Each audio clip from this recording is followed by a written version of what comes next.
This has to be the most asked question that I get on a day-to-day basis. Liam, how can I build my agency when I have no money?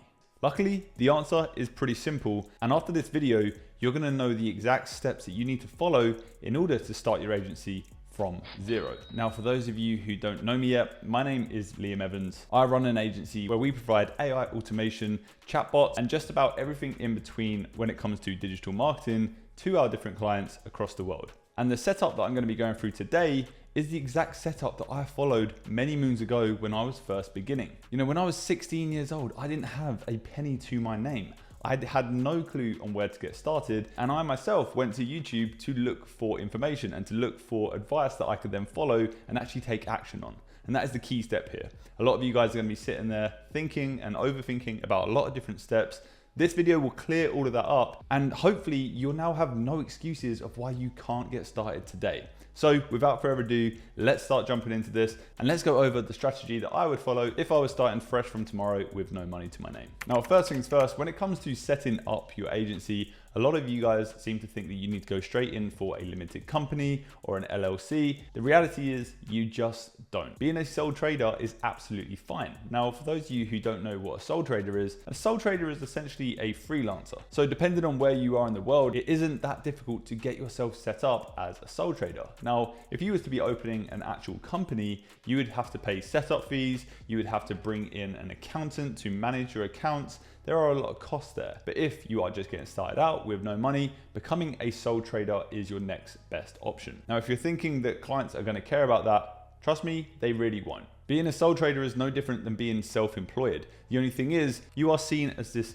independent identity who runs that specific business. So it is your business, you are the man on the inside, you are the guy doing the work, and that is a sole trader. So next steps is how do you become a sole trader? Now here in the UK, it's pretty simple. You can go onto the HMRC website and you can register yourself as a sole trader. This costs absolutely nothing to do online. So depending on where you are in the world, it might be different for you, but here in the UK, you can get set up from tomorrow for £0. So that is gonna give us our base for starting our agency. We are now a sole trader. Now, this is where I see a lot of people get caught up. They spend weeks trying to think of a smart name and a fancy logo, thinking that this is the be all and end all of a successful agency. Let me tell you now, this does not matter. Now, obviously you wouldn't want to call yourself something weird, but if you just take the niche that you're working in and then add AI on the end of it, or add whatever agency you're running, even if it's not an AI automation agency, all you really need to do is tie the niche of the company that you're working with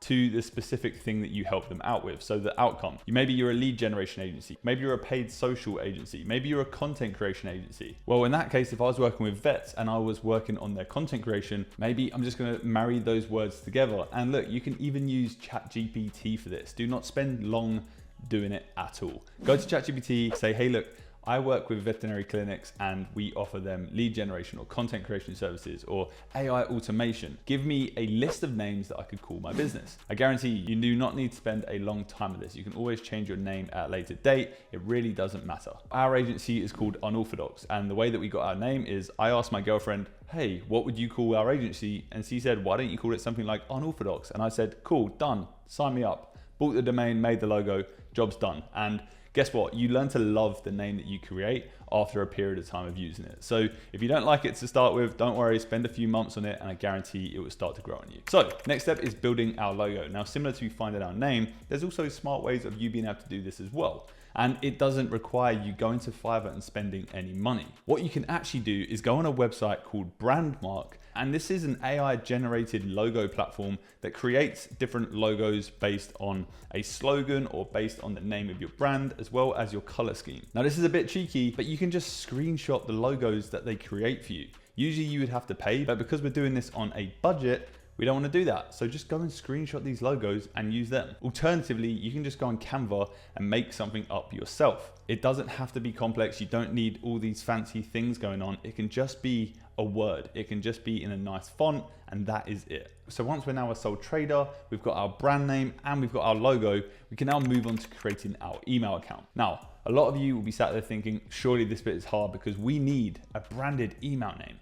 And yeah, that does help. But if you're first getting started, it doesn't matter. You can just set up a Gmail account. I get a lot of people reach out to me just on Gmail accounts, and to be honest, I don't really care about it. So what you could do is you just go ahead and you create a Google account with the name of your company. So maybe it's poresomecontent@gmail.com, and that is now your email account for your brand. Now, if you did have some money, you could of course pay for a Google account. That would require you buying a domain name as well. So you could have info or hello at or liam@poresomecontent.com, whatever it is, whatever you choose to do. But right now in this video, we're starting with 0, remember? So we are just going to use the default Google account. Now our email is going to be used for a lot of things. It's going to be used to contact different business owners. It's going to be used to have conversations with potential clients. It's also going to be used to sign up to different platforms and act as like a support email here and there. So once you have your branding set up, once you have your name, we are now going to set up a website. Now, for some, websites aren't even necessary. My first clients inside of our agency, we didn't even have a website. There was no need for a website. A lot of our work was coming from referrals because we were partnering with the right people, and they were simply giving us the work and we were then delivering that work. There was no sort of step where they would review our website or go over any presentations that we had made. So we just didn't need it. But if you did want an alternative and you did want to have something set up, again, this is another step that you can really overanalyze and end up getting paralysis over, because you just will get hung up on the design of that website and how it looks. It's really, really simple. You go to wix.com and you can set up a free website. Now you won't be able to use your own domain, but you'll be able to call yourself like poresomecontent.wix or something like that, and it will use a Wix domain. So yes, it won't look too professional, but if you did want a place to host some information, that is a great alternative. Next steps is setting up our social media. Now, obviously we have our brand logo, our Poresome Content logo. We're gonna be using that on Instagram. We're gonna use that on LinkedIn. We're gonna use that on Facebook.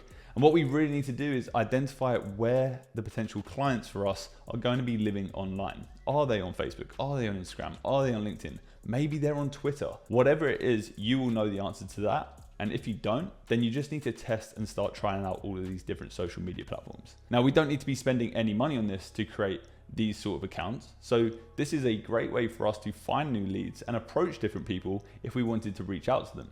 If you weren't confident sending out emails on, a basic Gmail account, well, why don't you just start sending people DMs on Instagram? Or why don't you start sending people messages on Facebook, or joining Facebook communities and having conversations and providing value? This is all free for you to do. Granted, it takes time, but building anything worth anything does take time. And that is just the reality of it. You need to remember that. So let's say you started conversations with people on these different social platforms, let's say LinkedIn for this example, and you have some people coming back to you. Now, usually what we do at our agency is we use a platform called Trello. Now, Trello is about $40 per month. So that obviously isn't going to be working for you guys. So what we need to do is we need to come up with a free solution. And the answer is right under your nose. It's called Google Sheets. For the first year of my business, I ran everything through Google Sheets. There was no need for a fancy CRM or a pipeline manager. It was just Google Sheets, and I still use Google Sheets to this day. It's super simple to use, completely customizable, and at the end of the day, you're the only person using it, so it doesn't matter if it's pretty or it doesn't matter if it's fancy, because it works, and that is the key. So whenever you get new contacts or responses from social media on LinkedIn or Instagram, you can then start to store that information of that prospect or that lead on those Google Sheets. And then that gives you a base to then follow up and start nurturing these leads into paying clients. So what happens then when you've got a paying client, they're ready to go? What is your next steps? How are you going to start taking these payments? Well, you could have a business bank account, but that would cost you some money to open in the first place. So the next best thing, and this is country dependent, because I know in some parts of the world, this isn't possible and you don't actually have access to these platforms.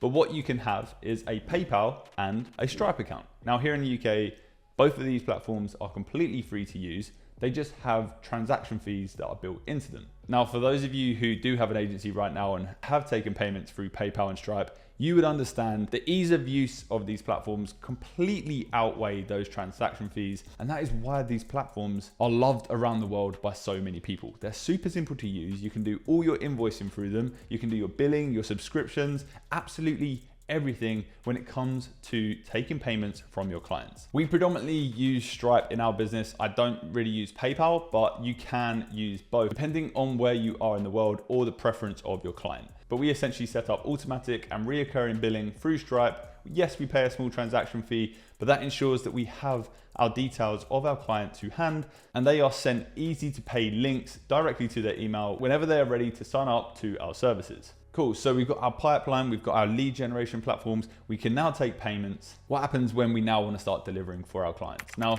some of you guys may run an SMMA. In our case, we do a lot of AI automation and AI chatbots. So what we predominantly work with is platforms like BotPress that don't charge us money up front. They only charge us based on usage once we actually start selling to our clients.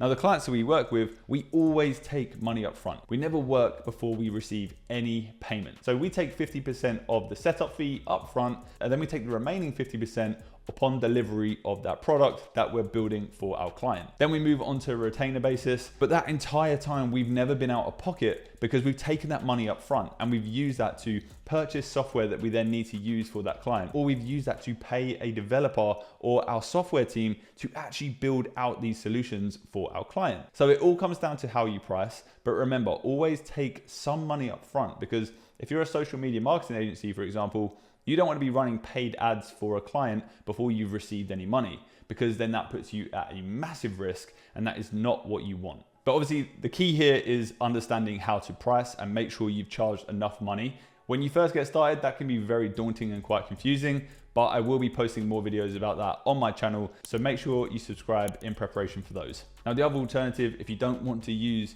software, or you don't want to build these solutions for your clients yourself, then you can hire a team. Why don't you partner up with someone who is a little bit more technical than you and split the profits? Or why don't you work with a team once you have the payments come in, where they will then quote you on the job and then you can pay them? This is contractor arbitrage. So instead of you doing the work, all you do is you are the middleman, you take the money from the client, and then you pay someone else to deliver that work. Now, if you think that's immoral and you think that's wrong, trust me, this is what happens everywhere in the professional world. This is just business. It's how it works. And if you think these practices are wrong or not right, you need to remove that from your head, because it is a limiting belief and you don't know what you don't know until you know it, okay? And in this case, this is one of those things. So overall, you don't need all of these fancy things to start an agency. This business model is such a low barrier to entry. The only thing that's required is for you to start building up confidence in yourself, to start having these conversations with different clients about the services that you're offering. Obviously, there is a massive steep learning curve when it comes to actually scaling your agency and really delivering for your clients. But if you're not comfortable in delivering, why don't you do what I just said? Take the payment from your client and pay someone who is confident in it. I think the saying is there's so many different ways to catch a fish. I could be completely wrong, let me know down below. But that is essentially true in this case. There really is so many different ways that you can make this work. There is no wrong or right way. I can only give you advice based on what's worked for me and what I see everyone else doing inside of our private mentorship. So let's quickly go over the steps that we just spoke about today. So we have setting up as a sole trader. This was easy, this was simple. There is a paid version, there is a free version. Let's go free. We have name and logo. We're going to use Brandmark and we're going to use Canva to set up these logos. And again, this is going to be free for us. Now, we don't need a website, but if we want one, we can use wix.com. Again, that is going to be free for us. If we wanted an email, if we wanted to set up a Gmail account, we can then go ahead and create our Gmail for free. We can then set up our social media accounts for free. We can start reaching out to people on social media, LinkedIn, Facebook groups, Instagram, all for free. We can use Google Sheets to manage and keep track of our clients for free. And then we can set up Stripe and PayPal to start taking payments from our clients for free. And then when it comes to delivering for clients, we're going to be working on software once we've been paid by our clients. Now, if we did want to deliver something up front, maybe a chatbot for a client, then we're going to be using platforms like BotPress that doesn't charge us a thing until we actually start getting a lot of usage coming through the platform. So that mitigates any risk of us having to spend up front to start working on these different softwares before we actually sign a client. Or alternatively, we can partner with someone, or we can pay someone to actually deliver the service for us. Now, all of this is free. You get started with all of this today. There is literally now no excuse for you to not get started. And you can see the steps are fairly simple. You don't need to be spending weeks on building a website. You don't need to be spending days building out a logo or a brand name. And you would have spent a grand total of $0. You would have spent absolutely nothing. So guys, with that in mind, I hope this video has helped you and you can now start your agency from tomorrow. If this did help you, I want to know down below, what do you want to be making in the next 6 months inside of your agency? My name's Liam. Thanks for watching this video. Subscribe to the channel and I'll catch you in the next one. Bye-bye.